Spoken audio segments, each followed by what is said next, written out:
The Converted Man here. I got this comment and it was very interesting, so I want to read it and respond to it. So that's what I'm gonna do. Okay, let's make sure it's large enough so you can read it too. Okay. Now, this is in response to a video that I did, and the video is in the link. Yada, yada. Anyways, phenomena, art, and nature. Don't you agree? Yes, I agree that phenomenon occur in nature. And so, okay. Someone says they never felt God. So that doesn't contradict that we know that God is a phenomenon in the brain. So in this video, I was talking about how some people cannot experience the feeling that others talk about. There is a phenomenon that people have labeled God. Some other people label it other things, not necessarily God. So we have to be careful in that the label that we give something doesn't make that thing actual. So we could label it whatever. You can say, well, it's a feeling of alien. It's a feeling of, whatever. Doesn't matter. You put any word in there, but that doesn't make that word really what that is. I've had some sort of sensation. It was really interesting. I don't know what to call it. I don't know what to name it. So I'm going to name it, orange. Okay, so you've had the sensation of orange. What's that like? Whatever you want to name it, whatever you want to call it, doesn't necessarily mean that's what it is. It just means that what we've labeled it as. That doesn't mean that it's any more real than that sensation either. So the sensation is absolutely real. We've had it. Other people have had it. Okay, great. And we've labeled the sensation as X, whatever that label is. That doesn't mean that X really exists. It's just that's the label that we've given it.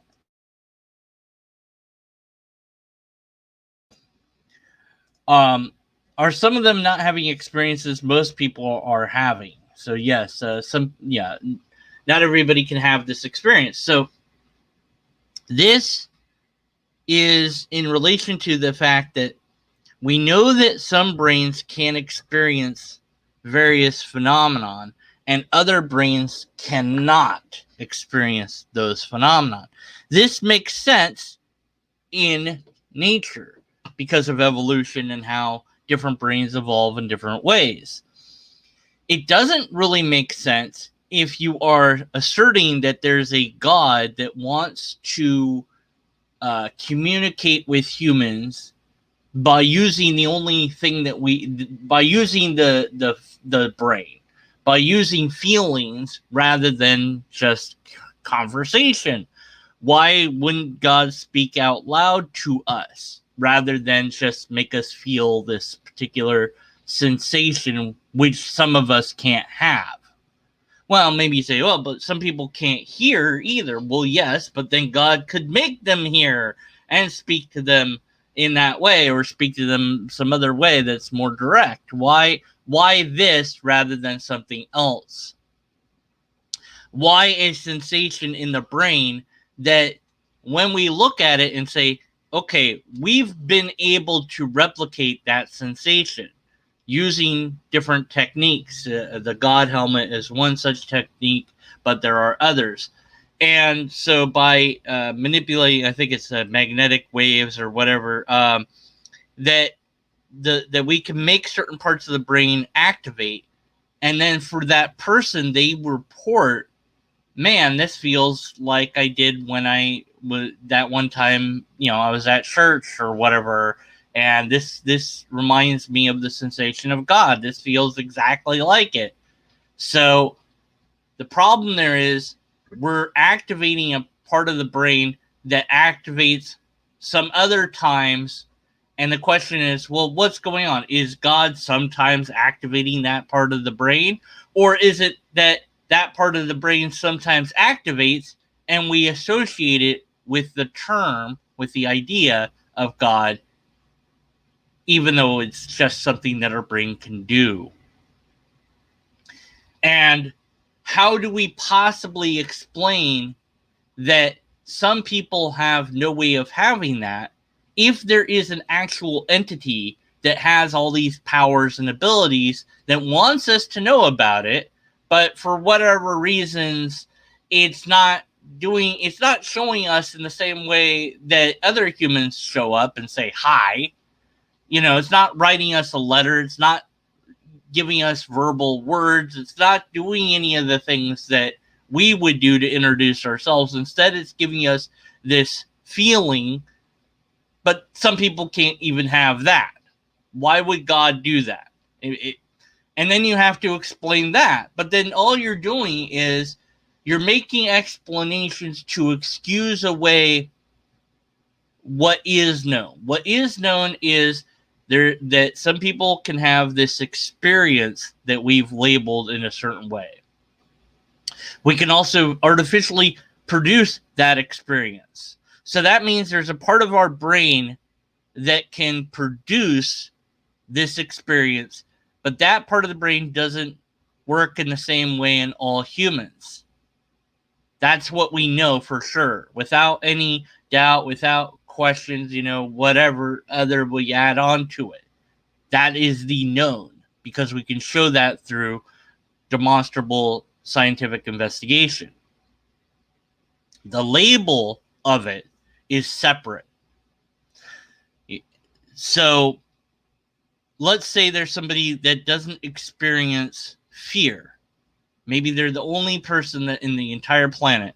The rest of us say, well, but fear is this emotion and we can have it and yada yada, and say, okay, but it's a real emotion that we've labeled fear. But is fear real beyond just that emotion? No, it's just a feeling in my head. It's not anything more than that. Fear doesn't exist outside of our brain in any actual tangible way. It's a phenomenon of the brain only. So imagine somebody was trying to say, no, fear is a real thing, and real in the same way that you and I are real. It's not. It's like it's metaphysical.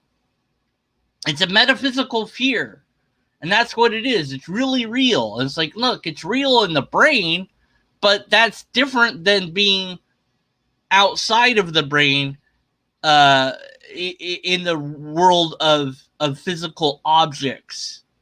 So all you're talking about is a phenomenon that exists solely in the brain and nowhere else.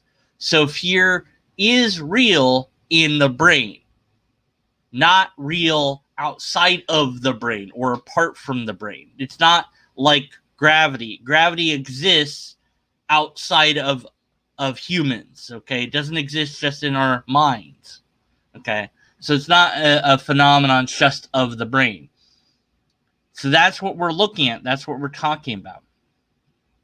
And we can make sense of it, that people can feel this feeling and other people can't, because different brains develop in different ways. Whether, even if you don't think evolution's a thing, at very least I would think, have to agree that different brains have different ways of operating, because that's obviously true. There are some people that cannot have feelings of different sorts, different people. There's somebody, people that are born blind and deaf. Their brain is going to do things in a different way than somebody else's would.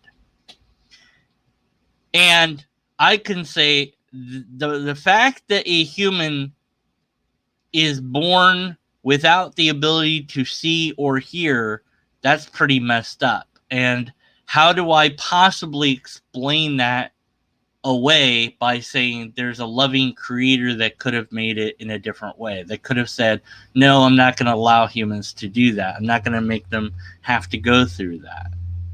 And I could come up with some explanation to save the explanation, or I could say, well, maybe that idea that there's an all-loving, all-caring, and able to do anything being isn't right, to some degree. Maybe it isn't all loving, or maybe it isn't all powerful, or maybe it isn't at all.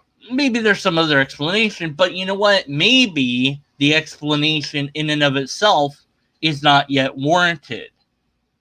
So the feeling that we label God doesn't mean that that thing is actually anything other than a feeling.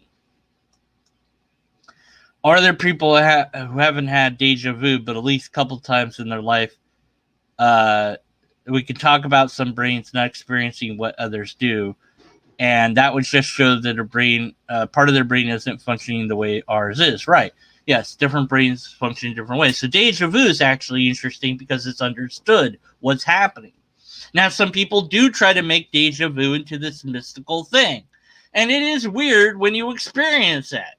It's like, and so what happens is your brain is subconsciously always processing what your eyes and ears and your other sensory inputs of touch and whatever else is going on out there. Your brain is always processing that in the background, in the subconscious, and you become aware of it, moments after. Like, I don't know exactly the amount of time, but it's a very short amount of time. It's not even a millisecond. It's like less than that. It's a very short amount of time. And they've done this where they can detect the person, what the person is about to experience before they know that they experience it. So that's kind of weird. It's like, you just touched heat. No, I did. Ow! So the machine knows that what you're about to experience it before you do, right? We can do that with different apparatuses and experimentations. So the delay that happens between experiencing the external world happens in my subconscious, and sometimes it's processed in such a way that I do experience it, and then I experience it twice. And that's what deja vu is. Like, wait a minute, I just did this. Yes, because you did just do it. Your brain already processed it, and somehow you were slightly aware of your brain processing it in that moment, and so now you process it consciously, and it's like, wait a minute, but I've already done this because I did do it. And so it's a very odd, it's like, whoa, deja vu, I've done this before. Yeah. Yes, you did. And your brain did just a moment ago. Okay, when is now? Now is now. This is happening right now. So yes, other people can't experience deja vu, perhaps. And that means their brain is working differently, right? And we can explain that brain functionality, and we can understand it. And so the sensation of deja vu is not, I'm experiencing an alternate timeline. And yes, there are people that claim deja vu is some experience of some other alternate timeline, or alternate universe, or it's some spiritually whatever. And it's like, how do you know it's any of those things? Well, because I said it was. Okay, you'd have to then prove that it is. Yes, we have deja vu. That's what we call it. But when you say it's actually real in this other way, then you must demonstrate it. So the feeling that people have of God is a feeling, but if it's anything more than just a feeling, that needs to be demonstrably demonstrated, and that's what hasn't been done yet. We still have logic to fall back on, and maybe the fact that we're talking about God the Creator, not some dragon or whatever, means God is an idea or concept which is much more eternal and logical than a dragon or made-up monsters we find in kid books.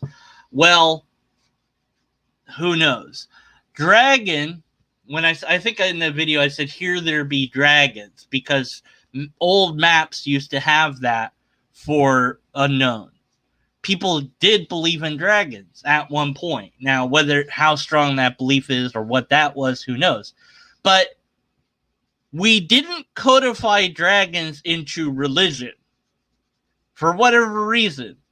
Dragons didn't become part of most or many or maybe any religions, maybe a couple. And so there isn't a significant amount of people that believe in dragons today. Maybe a few. If there was such a group, then we, the rest of us, might go, that's pretty silly that they believe in dragons. But to them, it's perfectly rational and valid because their books say that that's what it is.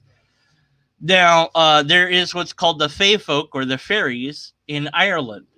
And there are older people that still believe in these entities, that the fairies are responsible for different events. So there's like a story, this kid went to the woods and then vanished. And so the fairies took them away. The fae folk took them. Well, no, they got lost in the woods. That's what happened. Maybe they got eaten. Maybe anything. Who knows? Maybe they got kidnapped. But your explanation isn't an explanation at all because you have no evidence that the fairies are even a thing. But they believe in the fairies regardless, and they've passed on the story of fairies from one generation to the next. Now, the latest generation doesn't believe in the fairies. And so the idea of fairies is slowly fading out in Ireland. The concept of fairies is becoming myth and myth only. It is as unreal to us as dragons are. So God is God in that same category of ideas that humans have that one day will be seen as nothing more than myth by all of humanity. I don't know, because there's a lot of baggage around the concept of God. There's a lot of reason, psychologically speaking, that this idea is alluring to us. But that doesn't mean that the idea is anything more than an idea. The idea in and of itself needs to be proven externally rather than just, yeah, it's an idea. Yes, okay, God's this idea that humans have had for a long, long time, probably since, who knows how long we've had this idea. Thousands upon thousands of years, millennia, who knows, long time. And it's evolved through time, too. It's changed. So Lake Tahoe is a lake that exists in America along Nevada and California. And there's a tribe of natives that have a story about how the lake formed. That a giant leaf landed and created this hole, and the leaf had all this water on it, and that's what made the lake. I'm probably telling the story wrong because it's from memory. But at any rate, what giant leaf? I've never seen such a giant leaf. What are you talking about? I've seen small leaves. I've seen pretty big leaves, but one that's this size? No, I've never seen that. So the skeptic in those times would have been like, no to that story, but they went, quiet. Listen, this is a story that we're telling because it's interesting, and we're trying to explain how this lake came to be, and the story is passed on through oral tradition through time. And the reality is that's not how the lake formed. But the belief is passed from one generation to the next. Most people today don't actually think that a giant leaf created Lake Tahoe. Even the natives who know that story don't believe that to be actually true anymore. The myths, the stories that we tell each other about how things came to be fade as we gain more knowledge. Now, maybe one day we might discover that indeed it was a giant leaf that created Lake Tahoe, but we would need empirical evidence. We would need some demonstrable test for that. And forget about having a valid and sound argument, because you're not even going to do that unless you have one of the other two. You're not going to be able to get there through philosophy. And that's the route that apologetics takes to try to prove God.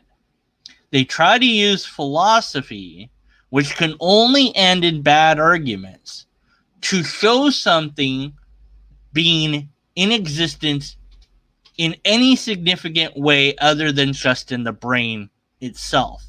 There's no argument that God exists in our brain. Yes, absolutely. So does the number 1 and the letter A and musical notes.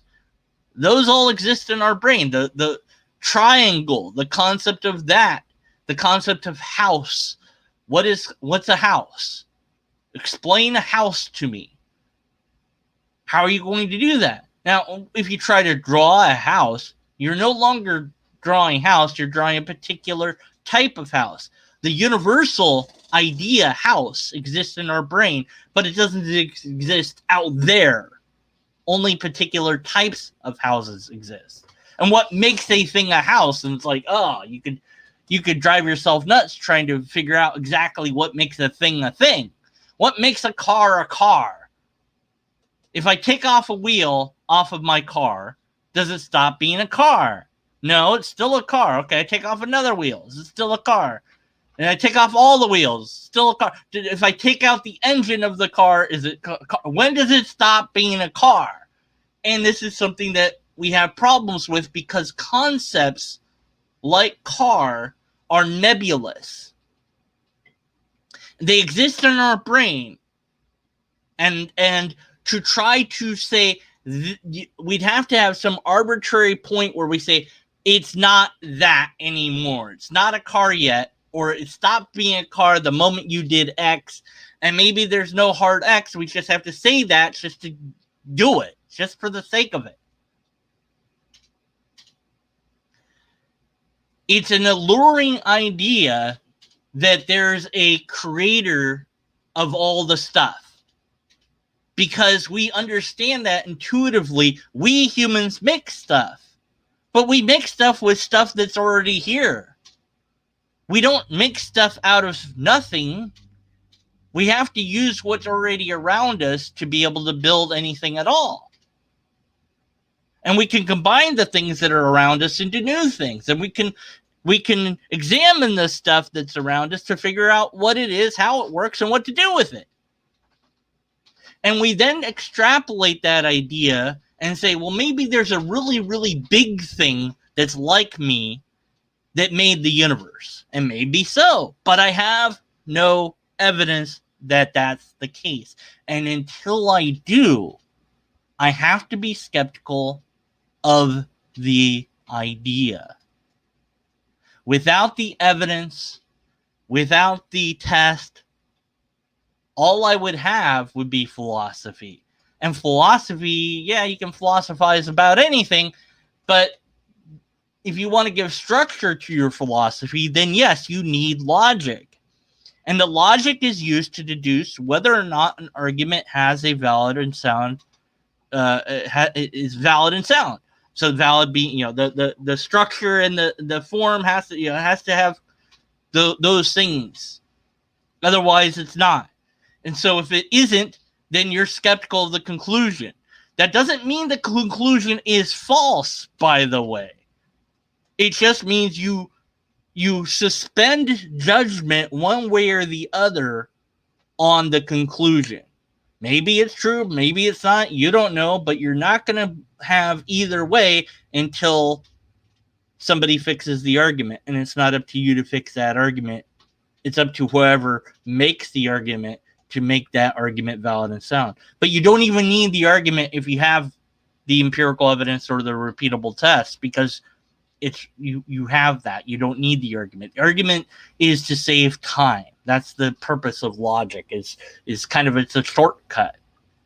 Do I want to spend, because we have limited time and energy to spend, do I want to spend time and energy investigating even something important to me, like let's say I want to purchase a car, and the guy says, this car has never been driven, well, except for every other Sunday and only to church by this old lady. Well, that's a story. No, I don't believe that story. Even if that story's true, that's the sort of story that we're told is not true. And in real life, I kid you not, somebody told me that story when I went to go buy a used car. And I'm like, I'm not buying this car. Period. That's it. You told that story. I'm not buying the car. You don't tell that story, even if it's actually true, because it's the sort of story that you tell to try to sell a car. No. And of course, I had a friend with me, or associate, whatever, and they looked at the bottom of the car and it was all, wacky anyways. But I'm like, it doesn't matter. I'm not going to get this car. Thank you for your time, but I'm not getting it. I'm not doing it because of that story.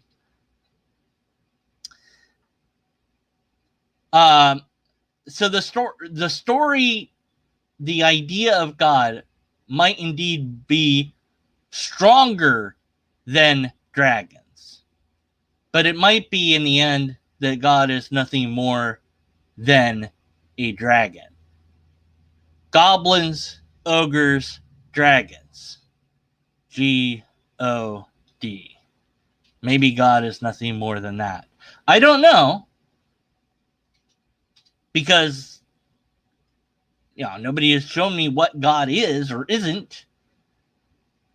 But I'm skeptical of God and all assertions about God until I have beeps in the background, until I have empirical evidence, refutable test, or a valid and sound argument.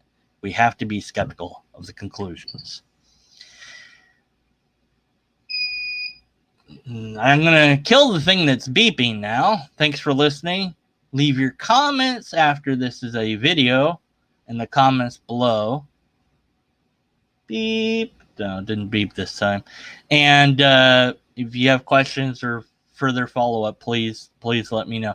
Very good comment, by the way. This person has been leaving really interesting comments on my videos. And I hope that I've explained the methodology of skepticism here a little bit better than I would have if I just did a text response. That was the point of doing this. Okay. All right. Let's see. There's a bunch of text in chat. I mean, I guess, let's see. Let's see. People claim that, wait, what's this? I'm not sure what that's in response to. Okay, let's do this first. Seems odd that God communicates with people in ways that can be easily mistaken for mental illness or normal brain activity. Right, exactly. For all I know, there's a certain amount of there's this idea. Now I don't know how true it is, but money in America has been said that it has trace amounts of drugs like cocaine on it. So if you handle enough physical money, maybe you get high without even knowing, and maybe that's where your experience of God came from. I'm not saying that it did, but for all I know, that could be an answer, right? So that's a problem. That's the problem that we can artificially make you feel God. Then as far as we know, there might be a giant magnet that drove by your house. Every time you go to pray and you have this experience of God, that's the same time that the truck delivering the giant magnets happens to go by your house. I'm not saying that is the answer. I'm just saying we would have to eliminate that as a possibility. People claim that means we don't have free will, but I reject that argument. It just means all right, because this is a response to the tests that have shown that the subconscious experiences the thing before our conscious mind does. Right, there's all sorts of debate about whether that means we do or don't have free will, and I have absolutely no idea. I don't have an opinion one way or the other. I'm skeptical of free will being or not being a thing until it's demonstrated one way or the other. My completely arbitrary idea that I have about it is maybe we have limited free will to some degree, But every time I try to figure out how I would go about proving that, I wind up not being able to do so. I'm like, okay, what does free will mean? An ability to do an arbitrary action. Now I'm going to do some arbitrary action. Okay, but so I put the lobster on my head as an arbitrary action. It's like, well, but the fact that I did that, still I had to think about doing it. So maybe it was in my brain before I knew it was in my brain, and so I don't really have free will because, yeah, whatever. So who knows? I don't know. I think God came from parents trying to get frightened children to sleep. They made up stories about who was responsible for thunder and lightning. Maybe. I think it's actually there's a simpler one of I've said that, you know, you have a tribe of humans in Africa walking the plains of Africa, and maybe one guy suddenly gets hit in the head by a rock, and he looks around, and the first thing he's going to think is an animal threw the rock or somebody threw the rock.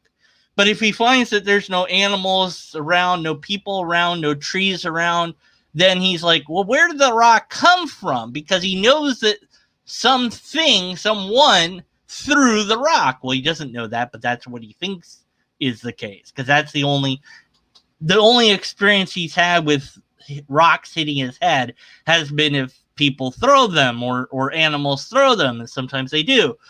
So looking around, he can find no explanation, so he looks up into the sky and thinks that's where the rock came from, and maybe the rock did come from the sky. So he thinks, oh, there's a big giant up there that's throwing rocks at me. I don't know why, but and so he tells the rest of the tribe this story of the rock that fell from the sky.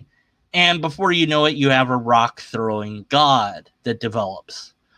So I think something like that. And of course, the rock in reality came from some volcano far away, and there's no way that that guy would ever know that.